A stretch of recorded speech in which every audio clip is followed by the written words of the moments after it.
မင်္ဂလာပါဒီကောက်မှာလည်းစမတိုင်းစာကနေပတ်သက်ပြီးတော့တည်ထားတဲ့ tips ကလေးတွေကိုထပ်ပြီးတော့မျှဝေပေးလိုက်ပါရှင်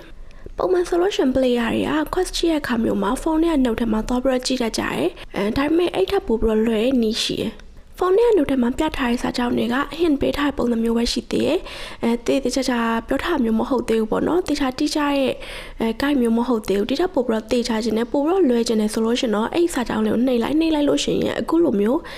ဘာလို့ပါဆိုပြီးတော့တေးချာချာတိကျပြောထားတဲ့စာကြောင်းလေးပေါ်လာလိမ့်မယ်ဒါကတော့စမနက်စာက new version ရဲ့အသစ်ထည့်ထားတဲ့ပို့ပြီးတော့လွယ်လာတဲ့နည်းလေးပေါ့ဒါဆိုရင်တော့အားလုံးလဲဆော့ရတာပို့ပြီးတော့လွယ်သွားပြီလို့ထင်ပါတယ်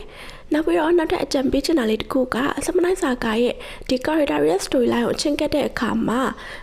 character အကုန်လုံးကိုပြောက်တော့ဆော့ရထပ်စားရင်တယောက်ပြီးတယောက်ဖြတ်တာပို့ပြီးတော့လွယ်ရယ်ပို့ပြီးတော့ကောင်းတယ်ပေါ့နော်ပထမဆုံးအနေနဲ့ Devi နဲ့ Jinny နဲ့အရင်ဆုံးချင်းကတ်ပြီးမှကျန်တဲ့သူတွေကိုချင်းကတ်တာပို့ပြီးတော့ကောင်းပါတယ်ပထမဆုံးအနေနဲ့ Devi ရဲ့ storyline ကိုဆော့မယ်ပြီးတော့ Jinny ရဲ့ storyline ကိုဆော့မယ်နောက်ပိုင်းနေမှာအကြောင်းဆရာမတွေနဲ့တငယ်ချင်းတွေဥမာမီယာတို့ Rosie တို့လိုမျိုးပေါ့သူတို့တွေကိုဆော့မယ်ပြီးတော့မှကျန်တဲ့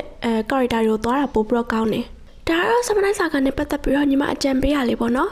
အခုလိုမျိုးစမတိုင်းစာကနဲ့ပတ်သက်ပြီးတော့တည်ထားတဲ့ tips ကလေးတွေအကြောင်းအရာလေးတွေကို short video လေးလုပ်ပြီးတော့တင်ပေးနေအောင်လည်းသဘောကျမယ်လို့ထင်ပါတယ်ရှင်